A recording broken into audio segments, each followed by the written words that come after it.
Today on Tabletop News, we take a look at some of the winners of Dicebreaker's 2023 Tabletop Awards at last weekend's PAX Unplugged. Plus, the US government has joined forces with the Drow to create some D&D stamps. And we talk holiday gaming drinks with our friend Todd Stashwick in this week's Snack Run. All that and more on your official stop for all things tabletop. I'm Joel Kiernan. And I'm Michelle Wynn Bradley. This is Tabletop News. Let's roll!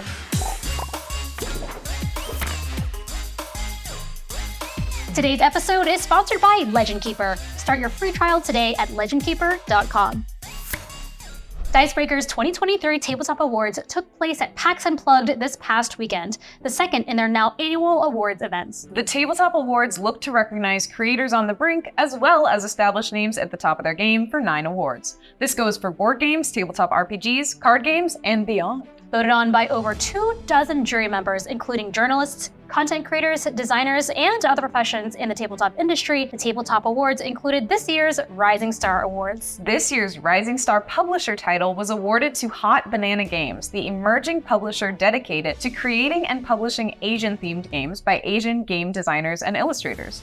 With their first board game, Steam Up, a feast of dim sum under their belt, Hot Banana Games is already looking to continue their remarkable work in representation. For Rising Star Designer, we have Cassie Mothwin, a designer who puts player experience first. Cassie designed the GM-less token-driven game Clean Spirits. This rule-light, character-centric tabletop RPG is an emotional exploration of the relationship between each player's characters as they discover things lost in the space around them. Cassie Mothwin's second game, The Sticker Game, lends itself to the absurd in this solo adventure where players respond to audio tracks that serve as prompts. We look forward to seeing more fun, uplifting, and meaningful work from emerging creators and collaborations in the tabletop industry. For a full list of all 9 of this year's winners, check out Dicebreaker.com. The Dicebreaker Tabletop Awards weren't the only place gamers were honored this week. Tabletop gaming is making a scene on the Forbes 30 Under 30 list in the games category. Their 2024 honorees include a number of big names from the world of tabletop. The Forbes 30 Under 30 is an annual list of notable figures across a range of industries who are under the age of 30. The nomination process is open to the public and honorees are selected by Forbes editors, independent judges, celebrity judges, and industry experts. I myself would have swept several categories, but I do think self-nomination is a little gauche, and it's too bad because I literally just turned 30, but I guess Forbes missed out on this. Anyway, tabletop gaming is making a strong showing in 2024. Mackenzie DeArmas, a game designer at Wizards of the Coast, has a variety of independent publications on the DMs Guild and co-created Gale Song, D&D's first actual play featuring an all-disabled cast and its first bilingual actual play in English and ASL. Sarah Alfagi, another TTRPG powerhouse, made the list as co-founder of a popular online tabletop gaming platform. This Jordanian-American artist and author is the creative director of One More Multiverse, which uses animated pixel art assets to help you tell your tabletop stories. For helping over 4 million subscribers hone their chess skills with his chess content empire, Levi Rosman also made the 2024 list as the internet's unofficial chess teacher. All right, I'm gonna take a second and I'm gonna text my friends about nominating me for next year's 30 Under 30, and then I'm gonna have to also text Forbes and make it 31 Under 31. In the meantime, we have actor and mixologist Todd Stashwick pouring some delicious gaming cocktails from his book Mystic Libations that are perfect for the holidays on this week's Snack Run. That's me.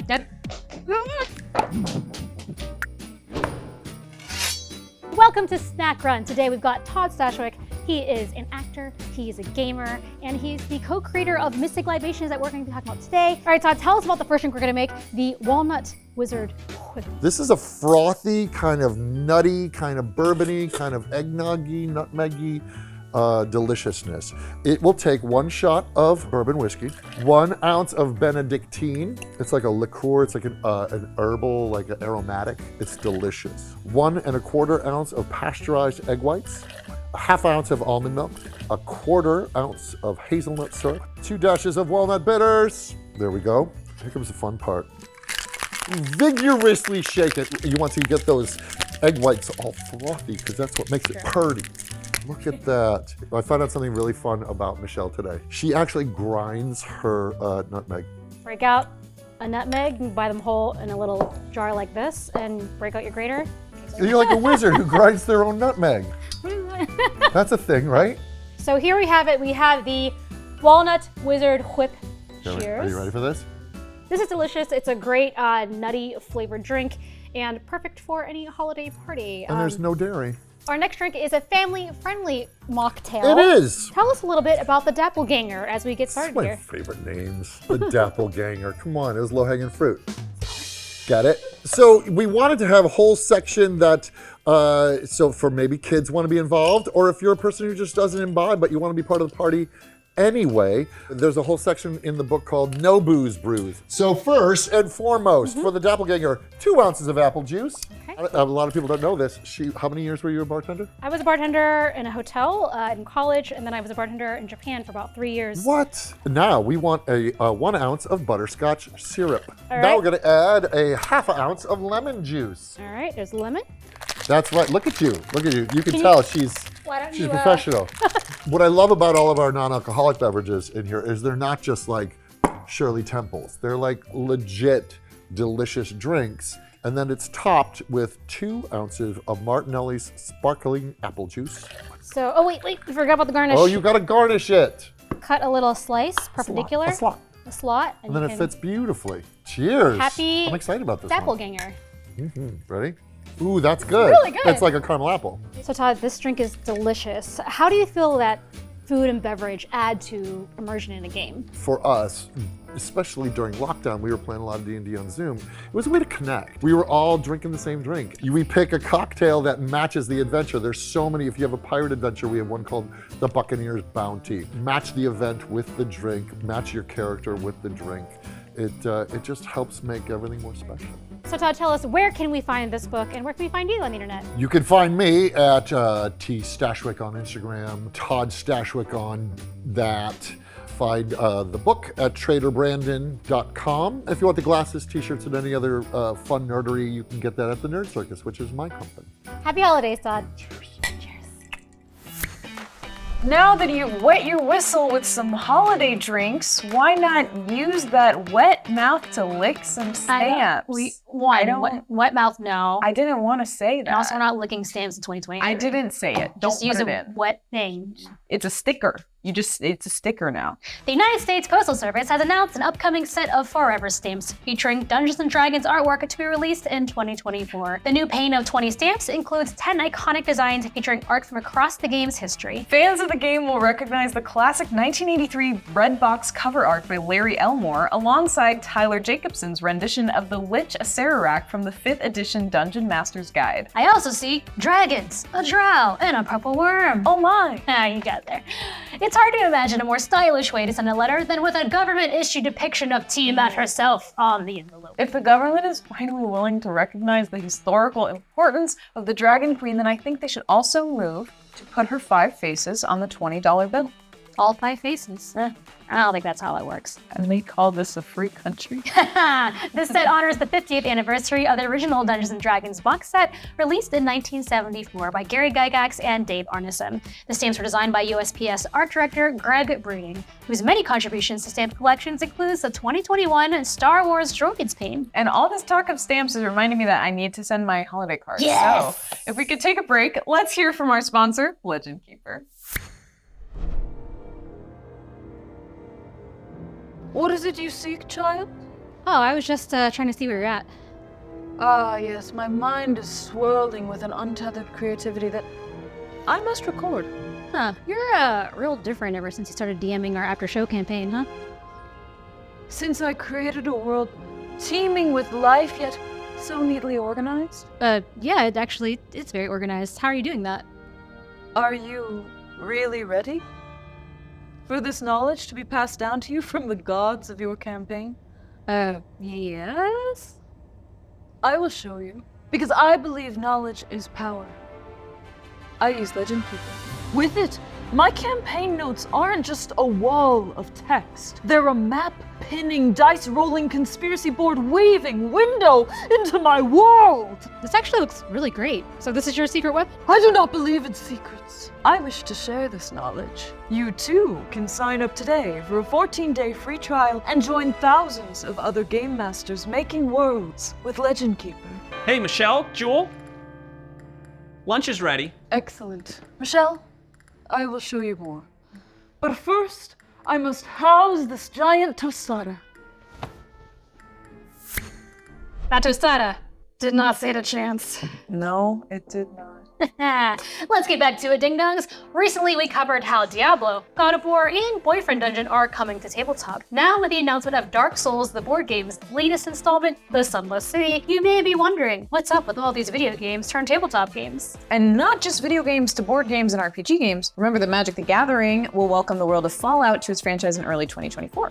That is right. We even have The Witcher coming to your tabletops in the new Steel and Silver and Realms Fall sets for Unmatched, an asymmetrical miniature fighting game for 2 to 4 players. Each new set will include 3 playable hero decks and 2 unique battlefields, and will release in 2024. And for the classic video game enjoyer, Sonic the Hedgehog brings a Sonic Roll, a board game where you can play as Sonic and friends to roll dice, collect rings, and speed through zones to take on the Eggman himself. Gotta go fast. As for independent video games, such as Portable Moose's Sally Face, we have Strange Nightmares from Maestro Media, coming in June 2024. In Steve Gabriel's striking art style, you'll solve the mysteries of the Addison apartments in this co-op adventure with Sal and the gang alongside your favorite gamers. And don't forget your Gear Boy. This is all to say that sometimes a game franchise is simply too good to keep on the screen, and we love to see more tabletop versions pop up. And all these games expand the tabletop industry, and it gives game designers more work. That's true. Plus, we can't help but want to share the joy of single-player video games with friends and family who may not even play them. So,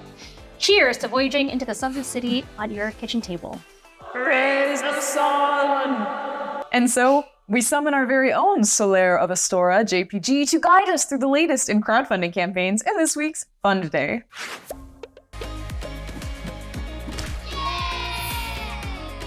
Welcome to Fun Day. I'm JPG, and today we're highlighting the latest in tabletop crowdfunding. Today's Fun Day is sponsored by Foreteller Games, makers of professional audio narration featuring talented voice actors, music, and sound effects for your at-home adventures. Foreteller's newest arrival, Sleeping Gods, Distant Skies, is now available with over 7 hours of narration, featuring 31 voice actors. Use code TTN for 10% off narration games, link in description below. Read this part in a Scottish accent? You guys, I can't do that. I don't have any accents. I believe in you.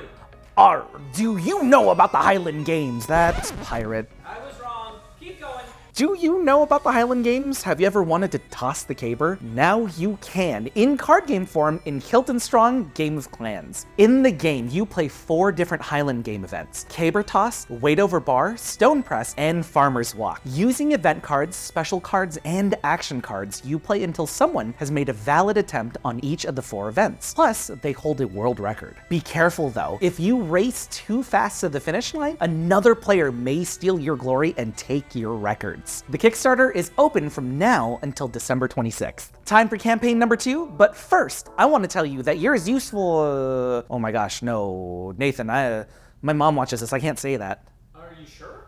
Yeah, could you come in? Okay, let's see. You're as useful as nipples on an Albert. Yeah, you were right. Sorry, Nathan's mom. Sorry, Mom. In the deck of many insults, you can expect witty comebacks like that and more. This deck of 100 cards with art from James Hable, which includes things like a dragon's bottom, is the perfect way to gain the upper hand in verbal combat with any NPC you meet in your campaign. They're going on until December 14th, and these cards look like a funny good time. Wait, did you just bleep me?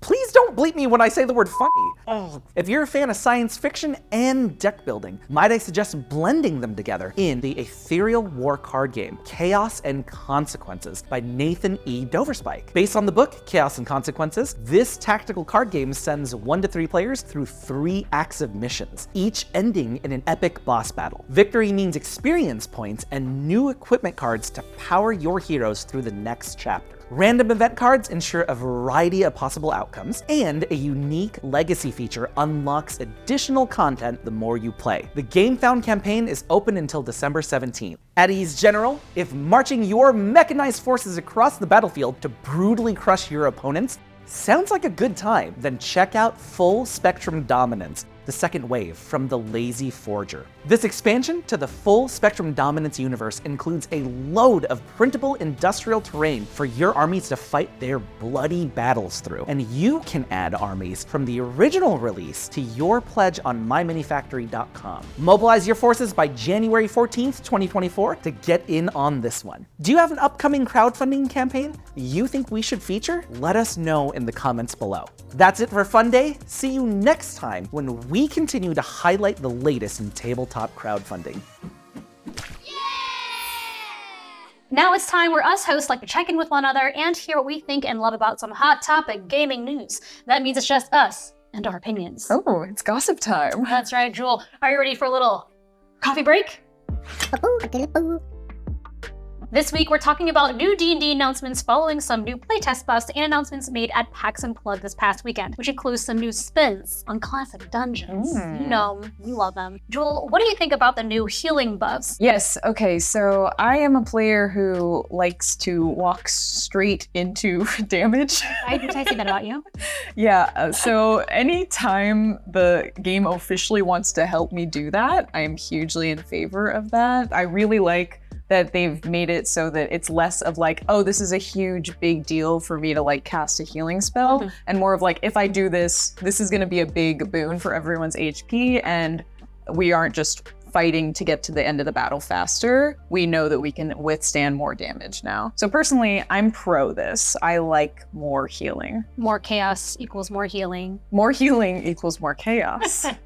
I love this for you. I play the same way. Do you like to see new stuff? Do you prefer to have the old mechanics? All old things should be changed. I agree. I think it's good to have an update every once in a while because it's important to take advice from people who play the game and incorporate that into the new rules, which I think that the D&D team has really taken a lot of the feedback to heart, which is why they're releasing these playtests. We're on playtest 8 now, which is incredible. The improvements they've made for like the Barbarian class, the Monk class, like specifically, because it used to be called key points and now they're changing it to discipline points. Thank you. Plus, I really like how they're putting in some of the old adventures, the classic ones, like the Back Night Eve of Ruin, and I'm really excited for those. New stuff, new toys to play with. And that was Coffee Break. You can check out the playtest material on D&D Beyond now with the feedback survey opening next month. Sound off in the comments about how you think your D&D adventure might change with these announcements and whether or not these healing buffs might make you a little bit bolder. And while we wait to hear from you, let's hear from you. It's time for News from Your Table! Where we share the news from your games. Today's News from Your Table is brought to you by Backblaze. For just $9 a month, they make backing up and accessing your data astonishingly easy. Get started with a free trial of Backblaze today and start protecting your data at backblaze.com/TTN. This week's News from Your Table comes to us from Street Sam Crunch on our Discord. What happens when a blood hunter, a blade singer mage, a feral druid / rogue, a fighter, and a diviner mage bust in on a coven of hags? Oh, I know this joke. The Blood Hunter says, hag blood? Don't mind if I promise you've not heard this one, Jules. I think I do. The Blood Hunter decided to enter after using his blood magic to make his blades magical sun swords, making him the first target, of course, and was the first trespasser to get towed. Towed. No. Turned into a toad. The druid / rogue decided to bear her grievances with the hags, but they were unimpressed. The blade singer was going to sacrifice himself with a well-timed fireball. Unfortunately, the ladies of the house knew counterspell and had a few tricks of their own. The fighter actually recognized when to fight and when to negotiate. She exchanged the lives of the blade singer and blood hunter for a doll that was very personal to her, which the hags deemed appropriate compensation for the disturbance. So remember, kids, hags are dangerous and smart. It's better to just leave us alone. Wait, are we the... Okay. Thank you to Backblaze for sponsoring this week's News from Your Table. Start protecting your data at backblaze.com/TTN. That's it for the news this week. Thanks for watching Tabletop News, your official stop for all things tabletop. Be sure to check out our website where we have tons of discount codes and deals from our sponsors. Catch new episodes of Tabletop News Thursdays on YouTube, and don't forget to ring that bell, like, and subscribe. Thanks to LegendKeeper for sponsoring today's show. Create and share amazing RPG campaign worlds with LegendKeeper. Start your free trial at LegendKeeper.com. Let us know in the comments which story was your favorite this week, and let us know what you want to see on the show. I'm Michelle. And I'm Jewel. See you next week.